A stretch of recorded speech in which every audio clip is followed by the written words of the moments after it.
Saudara, video belasan anggota Satpol PP Kabupaten Garut, Jawa Barat mendukung Gibran Raka Buming Raka tersebar luas di media sosial. Dari Forum Komunikasi Bantuan Polisi Pamung Praja Kabupaten Garut menyatakan Indonesia membutuhkan pemimpin muda di masa depan. Mas Gibran Raka Buming Raka.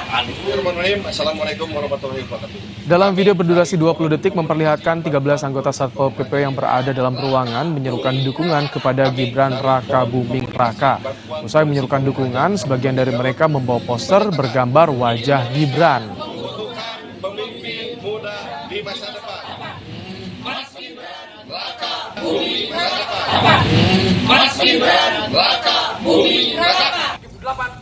Menanggapi video dukungan anggota Satpol PP terhadap Cawapres nomor urut 2 Gibran Raka Buming Raka, Bupati Garut Rudi Gunawan menyatakan permohonan maaf. Bupati menegaskan sudah memberikan sanksi tegas kepada pelaku dan berjanji untuk melakukan pembinaan. Di masa depan. Mas Gibran Raka Buming Raka. Ya juga bukan P3K. Nah, saya mohon maaf atas kejadian itu dan itu sudah diberikan sanksi. Sanksinya ada yang 3 bulan dia tidak boleh bekerja, tidak mendapatkan gaji, yang paling rendah adalah 1 bulan. Semuanya sudah diberikan sanksi. Paling berat sanksinya apa, Pak? Paling berat sanksinya dia didemosi ya dan dilakukan tidak pembayaran gaji selama 3 bulan. Pak, biar nggak kejadian Pak, himbauan Pak. Nah, kita lakukan lagi pembinaan terhadap yang bersangkutan karena dia euforianya kan dalam konteks dia ada dari pihak-pihak lain lah ya. Sementara itu, Bawaslu Kabupaten Garut akan memanggil 13 orang yang berada dalam video tersebut. Mereka dipanggil untuk dimintai keterangan soal video anggota Satpol PP dukung salah satu paslon Pilpres. Bawaslu juga akan mengklarifikasi soal penggunaan seragam Satpol PP dan tempat pembuatan video. Dari Forum Komunikasi Bantuan Polisi Pamung Praja Kabupaten Garut. Karena informasi awal itu harus ditelusuri dan mencari informasi tambahan. Hasil planonya ya melakukan penelusuran, kemudian nanti ada langkah-langkah selanjutnya, misalkan akan ada pemanggilan dari orang-orang yang ada di video itu. Ketika membuat video itu menggunakan seragam lengkap Satpol PP, dan bisa dipastikan ada kemungkinan juga tempatnya pun di ruangan atau di kantor. Menko Polhukam Mahfud MD buka suara terkait viral video anggota Satpol PP Garut, Jawa Barat dukung Gibran. Mahfud bilang tindakan tersebut melanggar kode etik dan aturan. Mahfud sebut tindakan itu norak. Kami dari Forum Komunikasi Bantuan Polisi. Seharusnya itu tidak boleh, ya. Seharusnya itu tidak boleh. Itu pelanggaran kode etik dan pelanggaran aturan sebenarnya. Itu kan Satpol PP itu diangkat untuk melayani masyarakat, membantu pemerintah. Kalau lalu mihak-mihak gitu tuh sudah melanggar, dan sekelas Satpol PP itu saya kira tidak seberani itu kalau tidak ada yang mendorong. Nah, tinggal siapa yang mendorong itu, apakah orang luar atau orang dalam. Nah, nanti kita lihat. Tapi itu tidak boleh dilakukan, itu norak. Sementara dari Istana, Kepala Staf Kepresidenan Muldoko menyebut dukungan sejumlah petugas Satpol PP Kabupaten Garut yang mendukung Gibran Raka Buming Raka sebagai calon wakil presiden tidak melanggar kode etik. Muldoko beranggapan Banpol PP bukan merupakan aparatur sipil negara atau ASN sehingga memiliki hak untuk menyampaikan aspirasi mereka. Terima kasih. Kalau menurut saya enggak ya, karena ini sebuah organisasi yang belum terakui secara baik, belum mendapatkan posisi yang jelas, posisi di ASN-nya itu, maka ya wajar mereka bisa menyampaikan kepada siapapun. Mungkin kebetulan ada salah satu calon di situ ya disampaikan. Buktinya waktu saya di Semarang juga pernah menyampaikan, kira-kira 2 tahun yang lalu, persis kondisinya seperti itu. Makanya saya tahu, ya. Menko Polhukam Mahfud MD dan Kepala Kantor Kepresidenan Muldoko menyampaikan pandangan berbeda soal anggota Satpol PP yang membuat video dukungan untuk Cawapres nomor urut 2 Gibran Raka Buming Raka. Mahfud bilang itu melanggar etik, sementara Muldoko sebaliknya. Bagaimana melihat aturan soal netralitas aparat pemerintahan? Lalu tepatkah komentar Istana soal dugaan pelanggaran anggota Satpol PP Garut itu? Kita akan bahas bersama dengan peneliti Perludem, Fadli Ramadhanil. Selamat petang, Mas Fadli. Selamat petang, Mas. Baik, Mas Fadli, jadi kalau bagi Anda bagaimana soal dukungan dari Satpol PP Garut terhadap Gibran Rakabuming Raka? Apakah ini ada pelanggaran netralitas? Yang pasti Satpol PP ini kan bagian dari perangkat daerah. Apalagi kalau dikaitkan kewenangan dan titik singgung aktivitasnya dengan penyelenggaraan pemilu, Satpol PP ini yang kemudian nanti bersama-sama dengan Bawaslu, dengan perangkat daerah, untuk melakukan penertiban terkait dengan alat peraga kampanye yang tidak pada tempatnya. Sehingga dia sebetulnya bagian dari struktur negara untuk menciptakan proses penyelenggaraan pemilu yang tertib. Dan Satpol PP dilihat dari tugas pokok dan fungsinya kan salah satunya membantu kepala daerah untuk menciptakan ketertiban umum di daerah.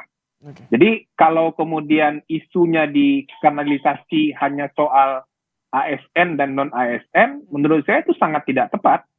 Tapi adalah kita mesti melihat bagaimana perangkat pemerintah, perangkat daerah, yang dalam hal ini adalah Satpol PP, yang itu mereka tidak boleh terlibat dalam keberpihakan politik secara terbuka, menyatakan dukungan secara terbuka, karena itu akan menimbulkan konflik kepentingan. Dan itu akan menimbulkan juga persoalan di dalam penegakan hukum pemilu itu sendiri. Mas Fadli, kalau soal aturan itu yang tertera nomenklaturnya bagaimana? Tadi kan disinggung ini Banpol PP bukan bagian dari ASN. Sebetulnya kalau dari Undang-Undang Pemilu bagaimana yang Anda cermati soal ini? Ini sebagai perbandingan misalnya ya, kalau isunya ASN dan non-ASN nih Mas, dalam pasal 280, larangan dalam kampanye itu di dalam ayat 3, itu kan disebutkan pihak-pihak yang dilarang ikut berkampanye. Pasal 280 ayat 2 itu ada dari huruf A sampai huruf K ya. Dua diantaranya itu kepala desa, perangkat desa, termasuk juga anggota Badan Permusyawaratan Desa.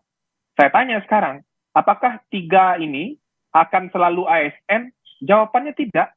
Jadi isu larangan terhadap perangkat pemerintah, perangkat negara dalam aktivitas kampanye itu bukan ASN dan non-ASN. Tapi ada fungsi yang melekat kepada mereka, ada kewajiban yang melekat kepada mereka, ada otoritas yang melekat kepada mereka. Kalau mereka terlibat di dalam kontestasi politik, terlibat aktif menunjukkan keberpihakan pada peserta pemilu tertentu, itu akan menimbulkan benturan kepentingan. Nah, itu yang paling dilarang sebetulnya dalam sebuah proses pemilu yang fair. Jadi kalau udah ada aturan yang jelas, mengapa masih ada terjadi seperti ini? Apakah orang masih bingung membedakan antara ASN atau tidak? Atau mengapa menurut Anda ini, Mas Fadil? Ya, menurut saya sih ini soal genit saja. Genit dan kemudian mungkin tentu saja ada yang memobilisasi pasti. Saya yakin juga tidak mungkin ini inisiatif dari Satpol PP-nya. Kalau ini inisiatif dari Satpol PP-nya artinya perlu dipecat semua itu Satpol PP-nya. Tidak mengerti aturan berarti.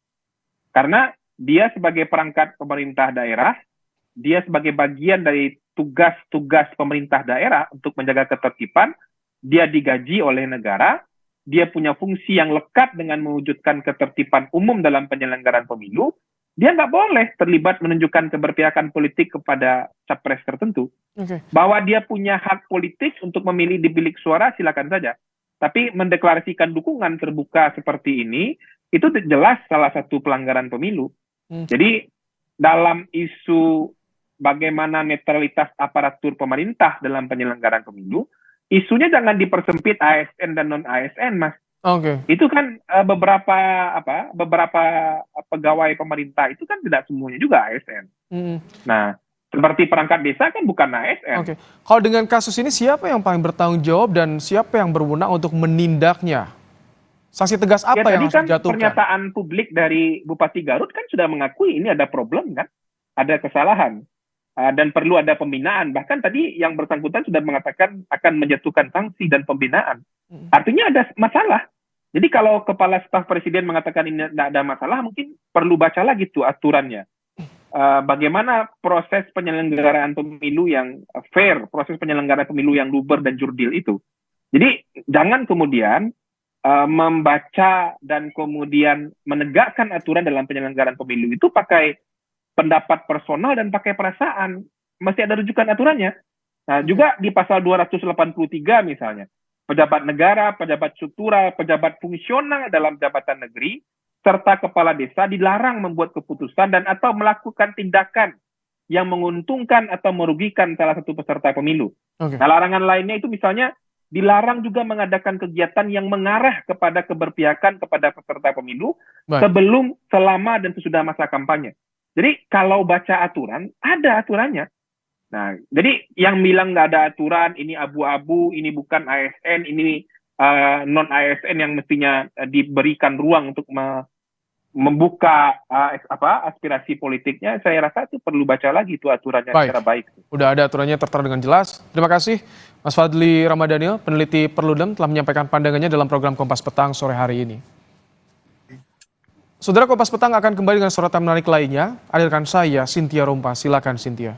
Ya, terima kasih Ibrahim. Saudara, Ganjar Pranowo kembali mengkritisi langkah Capres nomor urut 2 Prabowo Subianto, mulai dari anggaran alat utama sistem senjata hingga gaya blusukan. Perbincangannya kami hadirkan selepas jeda. Tetap di Kompas Petang.